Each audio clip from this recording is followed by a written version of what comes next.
Are you currently caring for a loved one while trying to manage your own life? I was just talking to somebody yesterday and they work a full-time job Monday through Friday, and they go home each night to their 100-year-old mother-in-law. And the first thing she has to do is make sure that she has a shower, get her food, dinner, and day after day, it gets very difficult. So I know where you're coming from if you also have this situation. My name is Betsy Miller with Homestead in Orange Park, Florida. And today we're going to talk about family caregiver burnout. The number one thing I suggest is to prioritize self-care. What does that mean? For example, you can't pour from an empty cup. If you're tired, exhausted, you need to make sure that you're getting proper sleep. That is first and foremost. Nothing can compare to good sleep. Secondly, try to exercise regularly, whether that's taking a walk, doing some yoga and stretching in the morning, or doing a real regular routine, running a mile, going on a treadmill, anything like that, or even playing tennis, something that can kind of get your body moving. Also, try to eat a healthy diet, because you're probably making sure that your loved one has a healthy diet, but are you grabbing a burger at McDonald's, or are you taking the time to eat a healthy salad, or making sure you're not even skipping meals? That's important as well.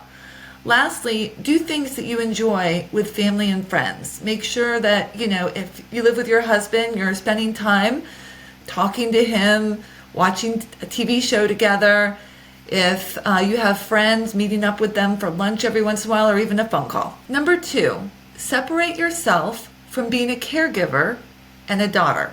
It's really important that over time, you remember you really are the daughter, and you can't always be just a caregiver, because these are really, really important times with your parent, and you want to make sure that you give yourself that time and understanding to still be that daughter and take that time with your mom or your dad or your loved one to, share old memories or old stories, things of that nature. Number 3, set boundaries and realistic goals. If you're anything like me, I catch myself constantly saying, sure, I can do that, or of course, and at the end of the day, I'm trying to go to sleep at night and my brain is just racing with all the things I have to do the next day and thinking I'm just not gonna, please everyone, or I'm gonna let somebody down. So it's really important to define your limits. Make sure you understand what you can reasonably handle and communicate with others when you need help. Secondly, prioritize your task. Not every task is something that has to be done. So think about what's most important and tackle those first. Number 4, educate yourself.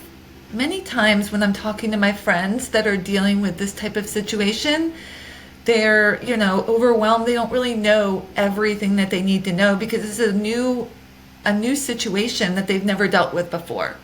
So one of the things that you can do is go online. YouTube's a great resource for different things. Like if your mom or your dad has an open sore, what are things that you need to look for and be aware and know when to report something to the doctor and when it's okay to, just continue on. Secondly, body mechanics. If you're helping move your loved one from, a sleeping position to a sitting position, helping with showering, it's really important that you know how to use your body so you don't get injured. So there's lots of resources out there to, train you with basic things such as body mechanics.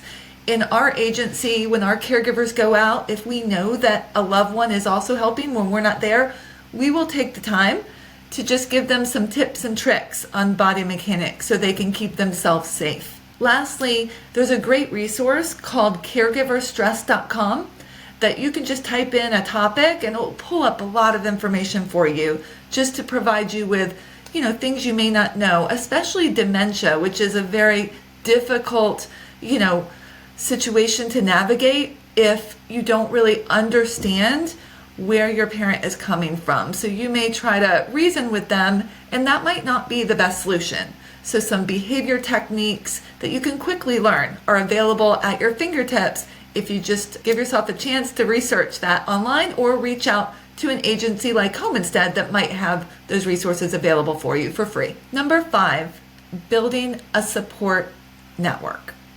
it's really important that whether it's within your own family or you join a support group, you have someone that you can talk to during this, trying time. It's or exhausting time too. So make sure that you delegate certain family members with tasks, so you're not doing everything yourself. A great example of this would be if one family member lives close by, that person can maybe be in charge of getting groceries or checking in on mom or dad certain days of the week, certain times.